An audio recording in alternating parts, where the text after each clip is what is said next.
It's a field of entomology that focuses on insects and arthropods that for a variety of different reasons are attracted to decomposing organic matter, such as a leftover sandwich or a dead body.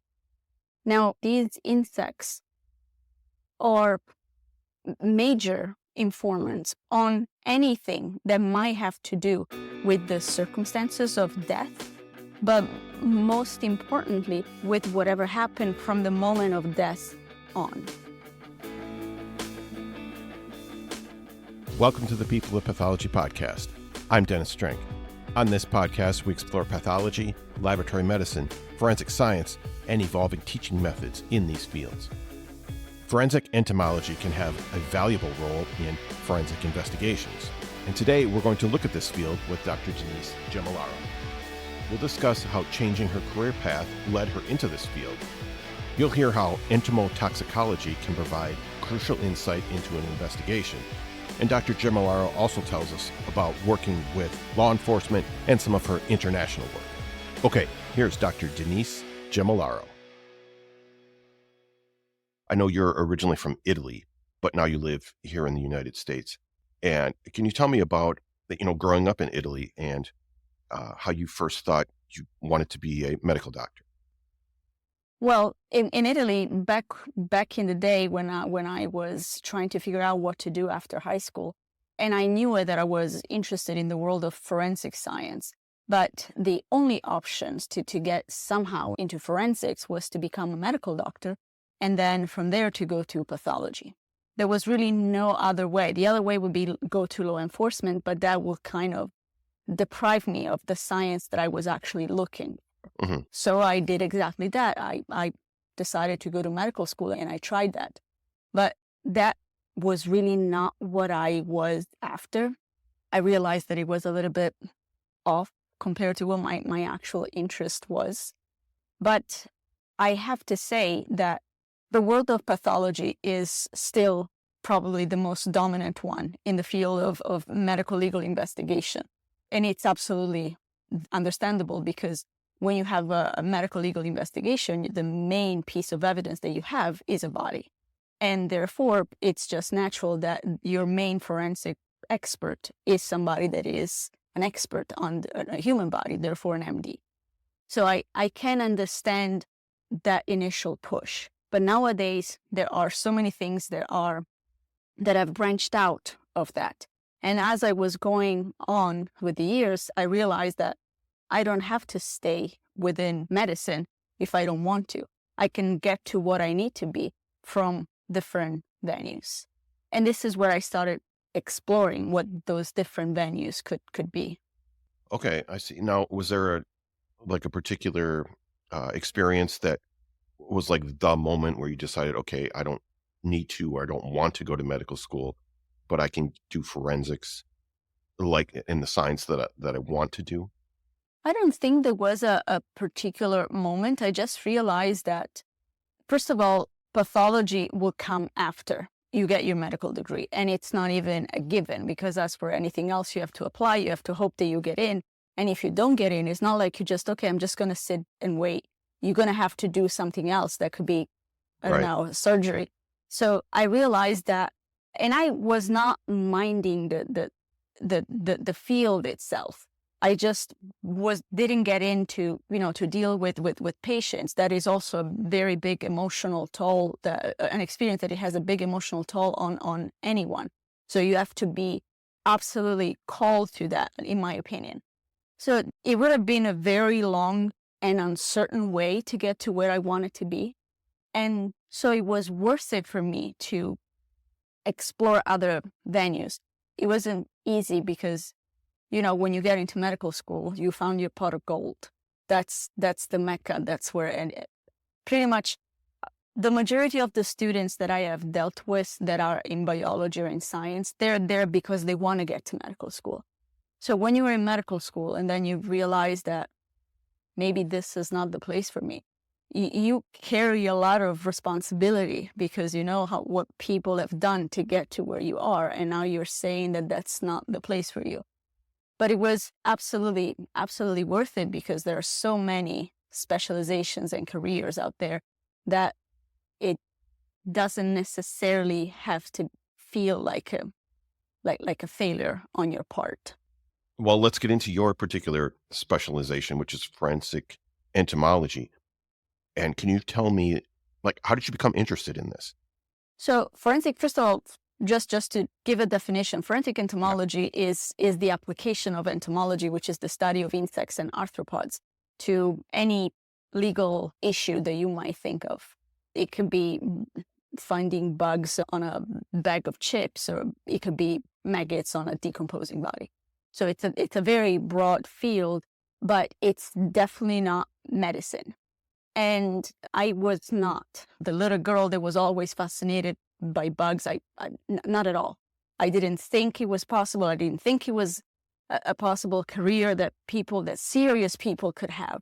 I thought it was more like a hobby that people could maybe entertain on the weekend. So I had no idea it even existed. This is just entomology, let alone forensic entomology. But again, in my search for forensic science things that you could do that are not pathology, I came across the field of forensic entomology. I was doing a master's program in Italy in forensic science. And one of the components was forensic entomology, which again, I approached with, I don't want to say with doubts, but definitely with, okay, this is something new. Let's give it a try. But I realized that it was actually what I was looking for, because it was complete. It gave me the chance to be in the field, to be in the lab, to work on real cases, to teach. It's really a place where you can't get bored, not because cases are always different, but because the actual area that you're focusing on is completely different than another, even though there's that common denominator. So I looked into that, and I realized that even though it was not going to be an immediate career move, you still have to study, you still have to prepare, you still have to do your academic course, but it was much more pleasant than the thought of doing medical school and then hoping to get into pathology. And so this is how I got into it. All right. So it sounds like there were quite a few aspects of the field that appealed to you. And maybe that was the reason why that you chose this over medical school, is because there were so many things about it that you liked. Is that correct? Yes. There were the things that I liked absolutely outnumber the minor things that I could have been a little skeptic of. In going to pathology, I would have had to do so many things that I wasn't passionate about to maybe, hopefully, someday get to the things that I wanted to. You know, one of the reasons that I wanted to kind of get into that part of your sort of career path or your story is because you were on a particular path, medical school, and then you changed paths. You changed to forensic entomology, which is a bit of a risk, I think. But your story shows that you can change your mind, change your path and your interest, and succeed. And I want to talk about this a little bit, because do you feel like it's important that students realize that they can do this, that they can change their path? Absolutely. I wish that early in education, this message was conveyed to the students. Students feel that once they commit to a field that they don't know of, a field that they don't truly know, a field that they have heard of, a field that their family might have pushed them into, there's really nothing else. I teach in the Department of Biological Sciences, and many of the students that are there, I'm also an advisor, and I ask them, why are you majoring in biology? And again, the majority of them is because I want to go to medical school. And it breaks me to realize that they don't know that they can get into medical school with a bachelor in history. You just need some prereqs, some specific classes that you can take regardless of your major.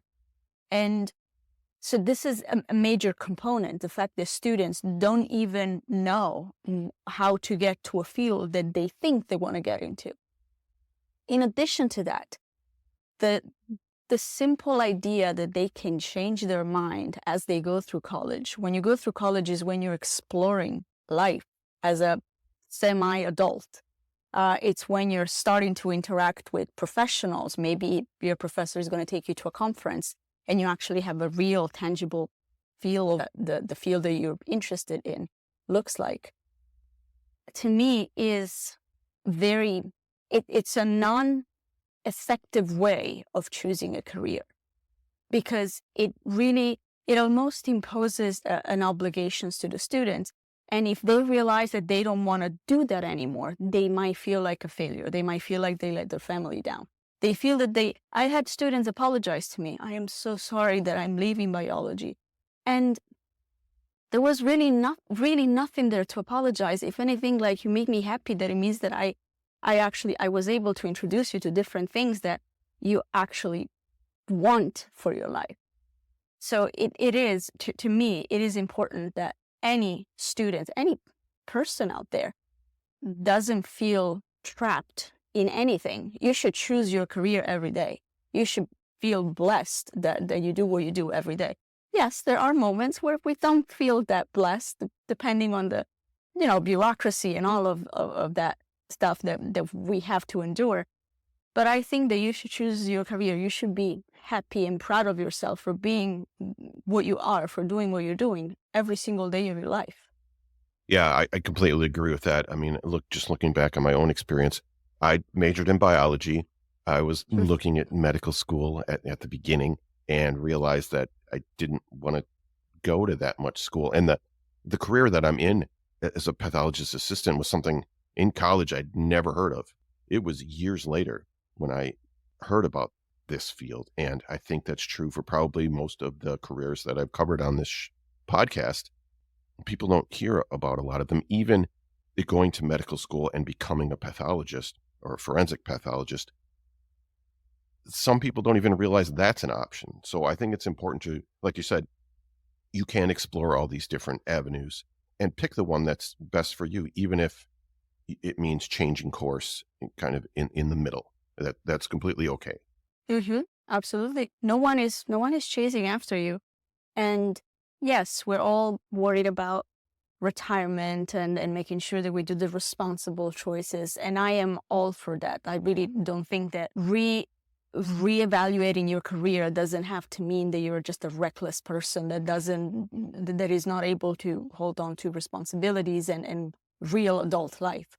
I think it's more a forgiving way to look at yourself if you're starting to develop a new interest towards something else. I really feel that would like to know that people don't do that with guilt, because it's not a conducive experience to anything good. I like that. That's a great message. All right, let's get a little bit deeper into forensic entomology. I want to start there with sort of what types of information can we learn from insects in a forensic investigation? So to answer your question, first of all, we have to understand which field of forensic entomology you're referring to. I assume you're referring to the medico-legal entomology field. So those it's a field of entomology that focuses on insects and arthropods that, for a variety of different reasons, are attracted to decomposing organic matter, such as a leftover sandwich or a dead body. Now, these insects are major informants on anything that might have to do with the circumstances of death, but most importantly, with whatever happened from the moment of death on. The insects that probably we are more used to seeing, especially in TV shows, where they briefly mention forensic entomology or they briefly mention insects on a crime scene, are usually maggots. Maggots are fly larvae. They are babies of adult flies. And those flies that are, the common name is blowflies, are known to arrive on a dead body if conditions are appropriate. Of course, if the body is exposed and it's not raining and there's not a storm if the body is exposed, those flies are known to get to the body within seconds or minutes after it's exposed.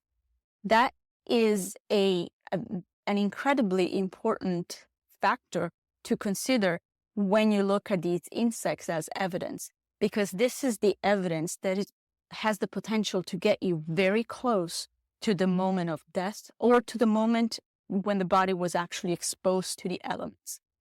So the flies will arrive on a body and will lay eggs, usually natural orifices. That could be the nose, the mouth, the genital area, or artificial orifices such as a wound.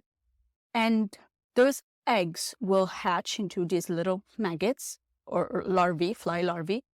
And those maggots have one job, and it's to eat.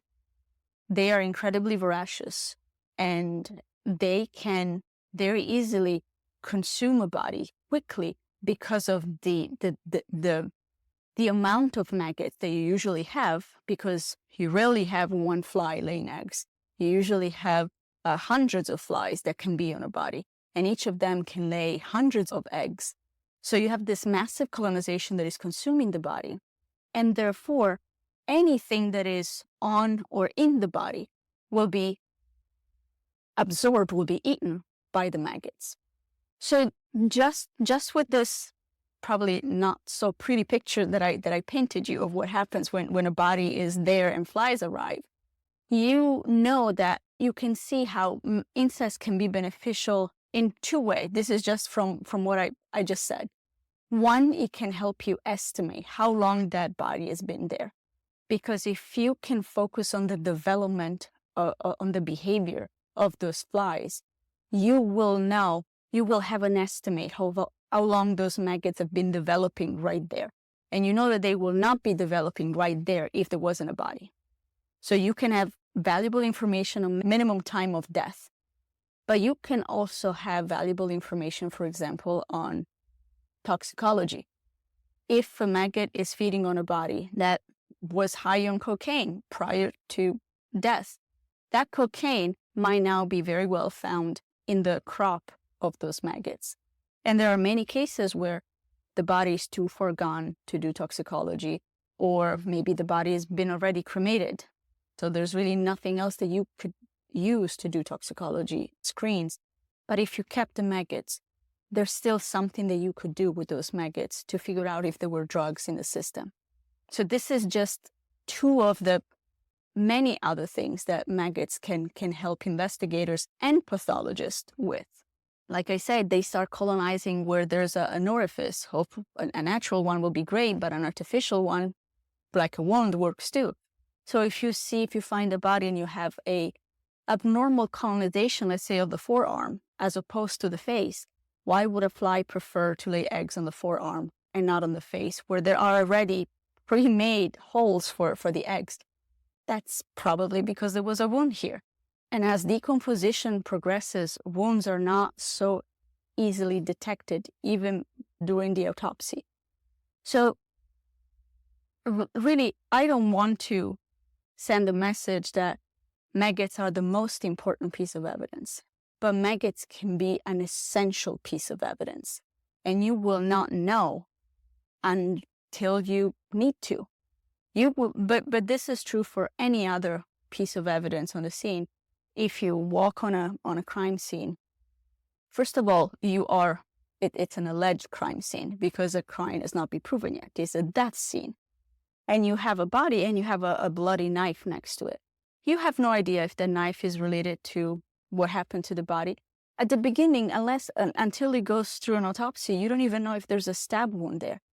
But no one would decide not to collect it. They don't know if it's relevant.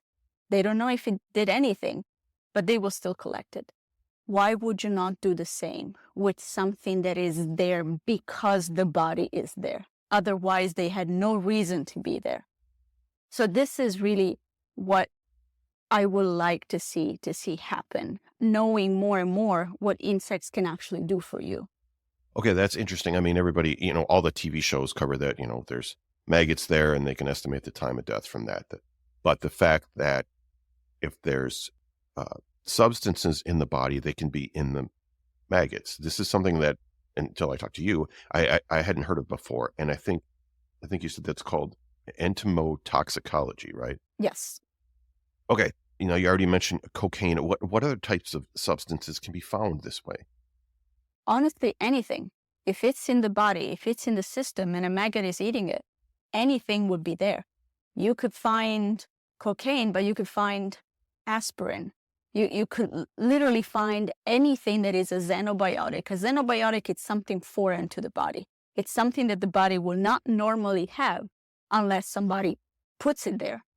And maggots are just eating the soft tissue. So anything that is in the soft tissues can actually be detected in the crop of the maggots. One thing that is important from an entomotoxicology perspective is that when a human body takes any type of drugs, like let's go with cocaine since that's what we mentioned it, those substances are metabolized. They're processed in our system. Of course, there's the liver, there's different pathways that those substances get metabolized into something else. That something else are the metabolites.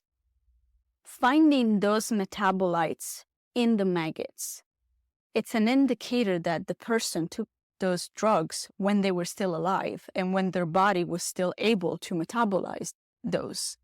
Because maggots don't have the same metabolism that we do. They don't have tiny little livers that they're going to do what our livers do.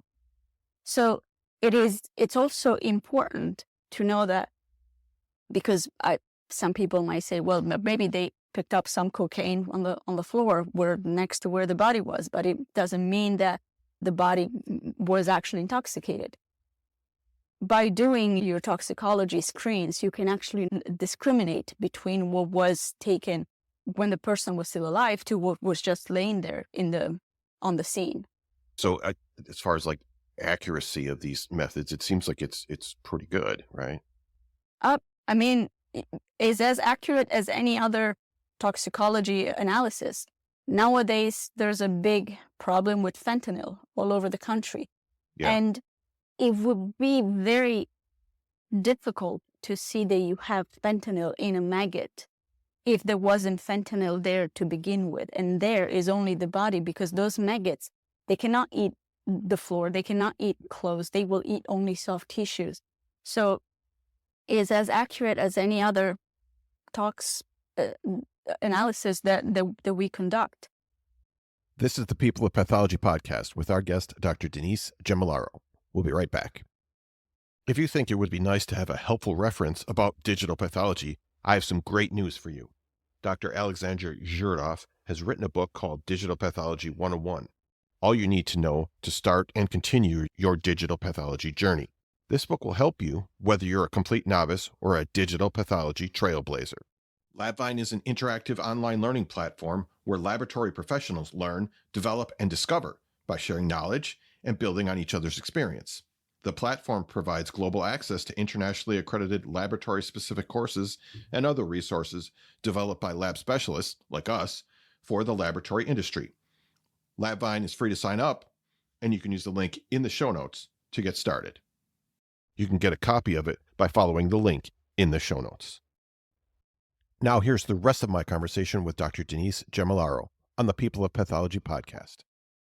And something else, I know you've helped to train law enforcement, and I'm curious how did you get involved in doing that? So the training of a law enforcement normally, at least with me, it started with me just reaching out, asking if they had a forensic entomologist on their squad, and the answers was pretty much always no.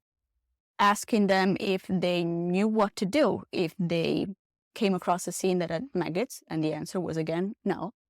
And me volunteering, hey, how about I give you just a one-day seminar, just an hour of your time, to tell you about forensic entomology and to tell you, not to bore you, with the scientific details, but just to literally give you instruction of, you have a body, what are you going to do with those maggots so that they don't get lost? And law enforcement started responding to me in a positive way. And this is how I started it. And after that was established for a while, then they actually asked me to run specific trainings for them. Those trainings are usually for the CSI people, but it is important. And thankfully, I had the pleasure of having officers from other departments. I think it's important. It's important that everyone is aware that that is happening, that entomological evidence is being collected, because once they collect it, they have to know what to do with it. And sometimes you need permission to ship live evidence to an expert. So it is important that the actual CSI person that is collecting evidence knows what to do. But it's also important that whoever is above them is aware of that, supports that, and gives them the resources they need to actually take that evidence further. I know you can't get into really in any specifics on this kind of stuff, but do you feel like with some of these experiences that you've, like you made a difference or a change in how this particular department, whatever it was, how they would process a crime scene? Well, I hope so. The fact that they keep calling for further training, it's usually a positive indicator that they are appreciating that. Yeah. And the fact that if we look at the literature and if we look at casework and if we look at forensic entomology representation in forensic science conferences, it's growing. I think that those are all signs that what me and the other forensic entomologists are doing is actually having an impact. At least this is what I decided to believe. And it sounds like that this has been pretty rewarding for you as well. Like you enjoy doing it. I do. I really do. Mm-hmm. It's messy. It doesn't smell great. There's always a lot of prep work. There's always a lot of after work, but to me, it's absolutely worth it and incredibly rewarding. I know you've also done some international work, particularly Africa, Central America. And I wonder, again, I know you can't get into specifics, but can you tell me any stories about these experiences? That sounds amazing. Well, I can surely share at least the general ideas that were at the base of this type of research. The experience that I had in Africa, it was a research project funded by a grant through the American Academy of Forensic Science. And the goal of that grant was to try to establish a first forensic science lab of any possible kind, as multidisciplinary as we could make it, in Western Africa, where they don't have anything, really. And since forensic entomology is also a cheap field, toxicology, for example, is super expensive. Unless you have hundreds of thousands of dollars, there's no way you can do forensic toxicology. Forensic entomology, you can literally do it with materials that you recycle. So forensic entomology was the perfect way to introduce that geographical area to forensic science. And since, like we just mentioned, we talked about entomotoxicology, forensic entomology is a good multidisciplinary platform for many things.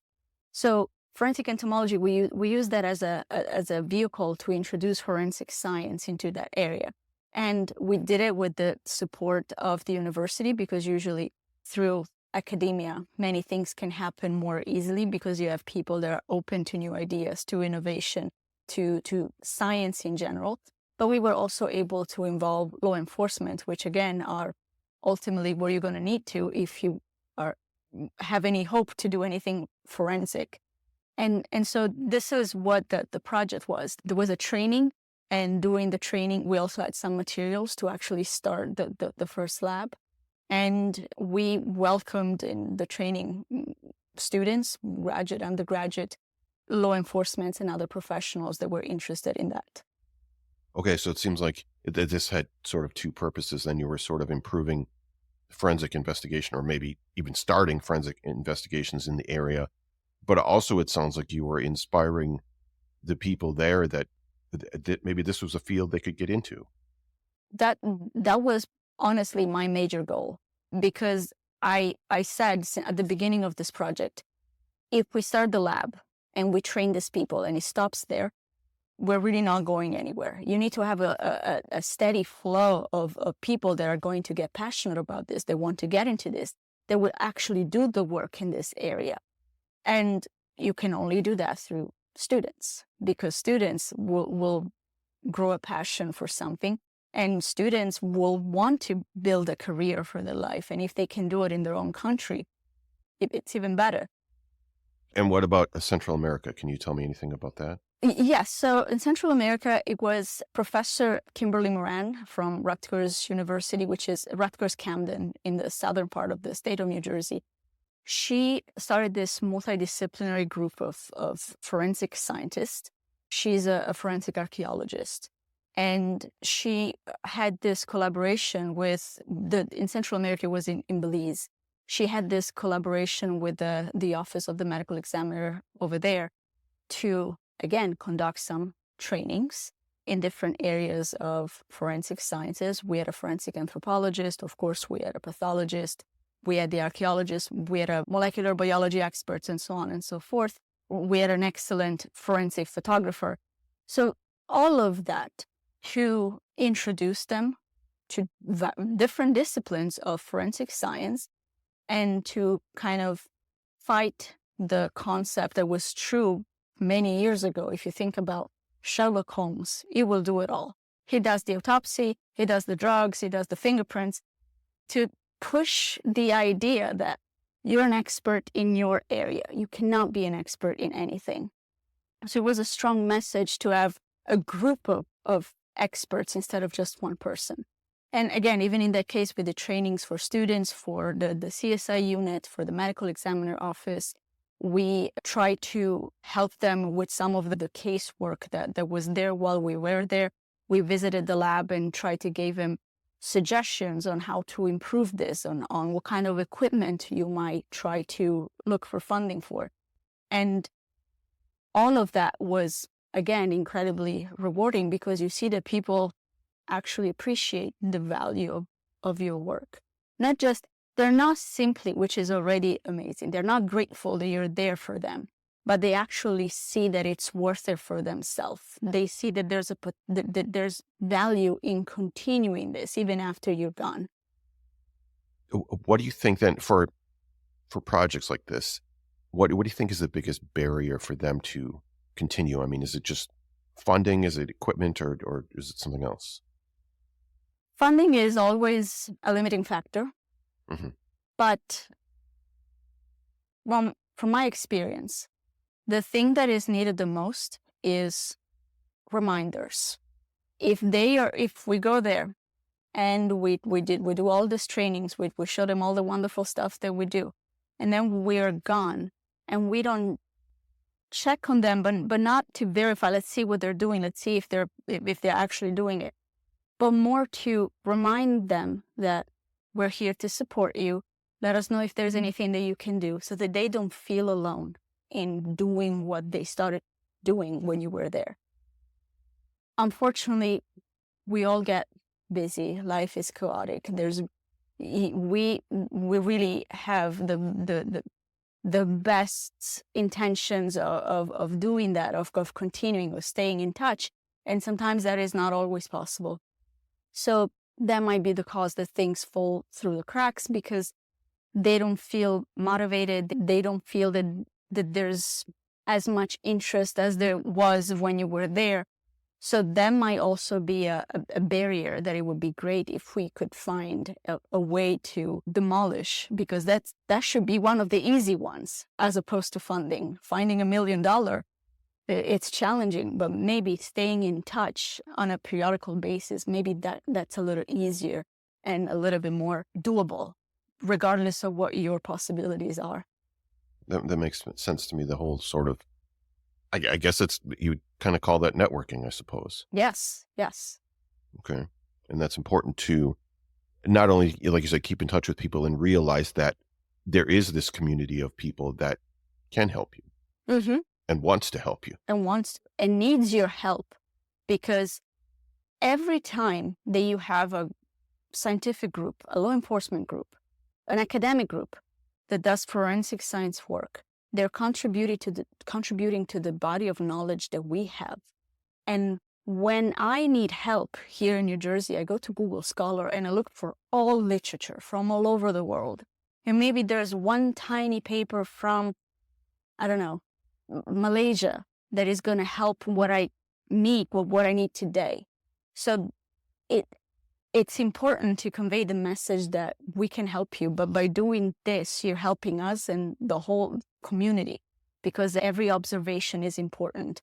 Every data that you might have or any trend that you might observe might be useful to somebody working on a research project, working on a case, working literally on anything. Okay, I love that. That's I think a very important point. I All right. do believe it. Yeah. All right. The last thing I want to talk about then. So we kind of talked about how you got into the field, and I'm curious because you said that you teach also. So if someone is interested in forensic entomology, what do they do? What would be your advice for how they should go about it? So if somebody is an expert and they're interested in forensic entomology for a case or for a training, they can surely, first of all, I am absolutely available to answer any questions that anybody can have. I am also, one thing that I wanted to point out that absolutely attaches to this question is that I am a diplomat of the American Board of Forensic Entomology, the ABFE. We as a board have established this certification for forensic entomology technicians. These are experts that are not going to analyze the evidence, but they are trained on what to do, how to recognize it, how to package it, how to label it, how to send it to the expert. And it is a certification that is incredibly valuable, but quite easy to obtain because you need to attend a workshop and just sit for the exam. And we all do periodical workshops for these purposes. So the experts that might need, a forensic entomologist, can absolutely feel free to contact me or anybody else in the ABFE, and they should be able to help with questions about evidence to questions about trainings. If you're a student and you are curious about forensic entomology, again, I am absolutely available, and it makes me incredibly happy to talk to you about your interest. But there's a lot of information on the web on forensic entomology.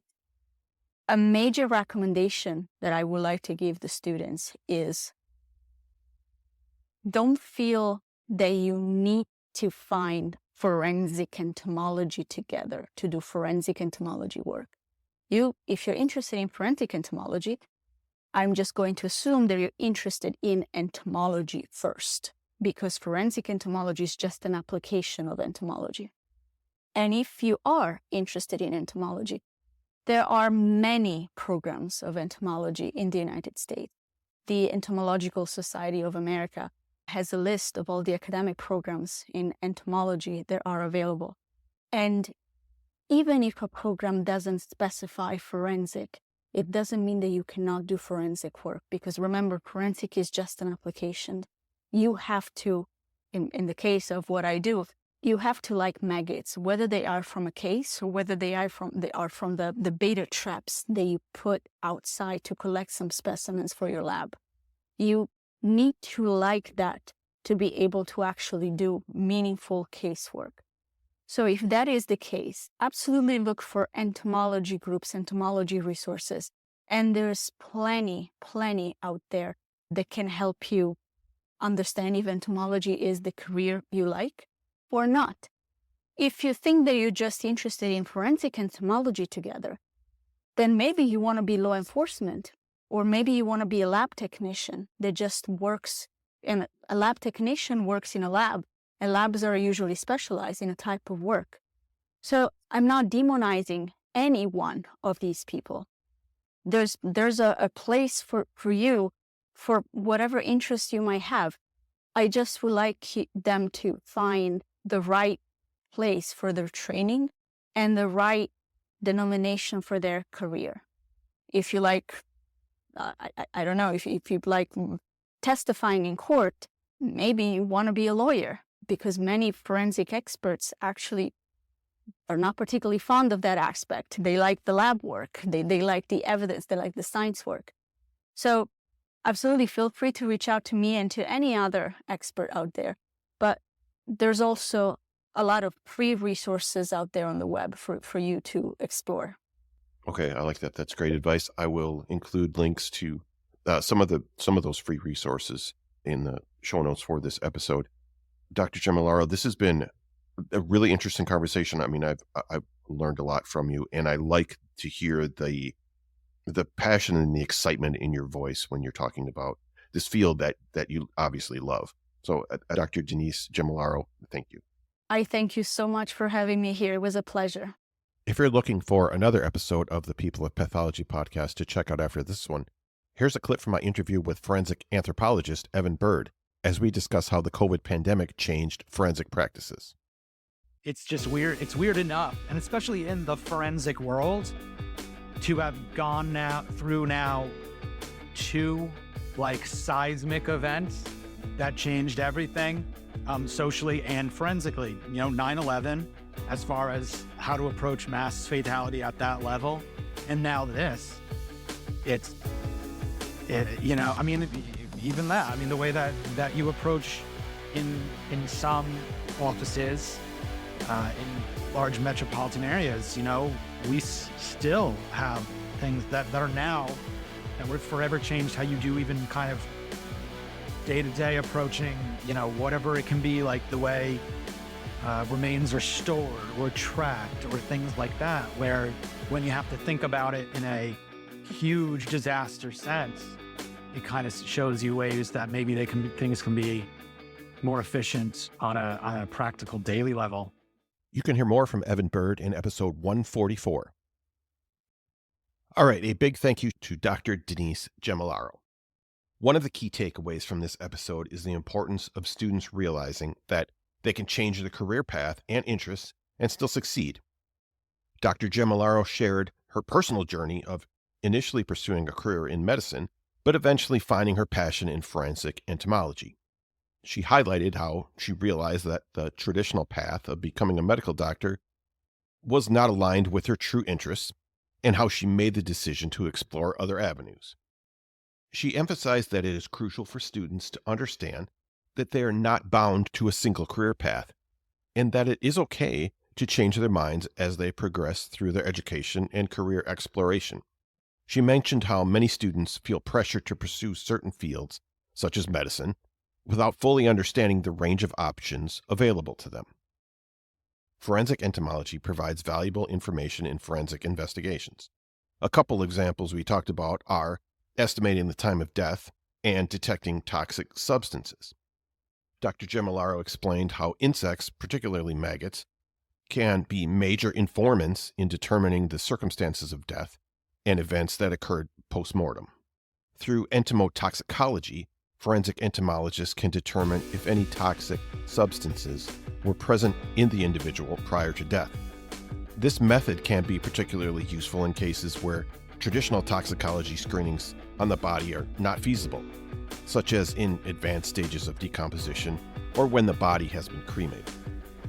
Dr. Gemmellaro's experiences in training law enforcement officers and conducting international projects in Africa and Central America underscore the value of networking in the field of forensic science.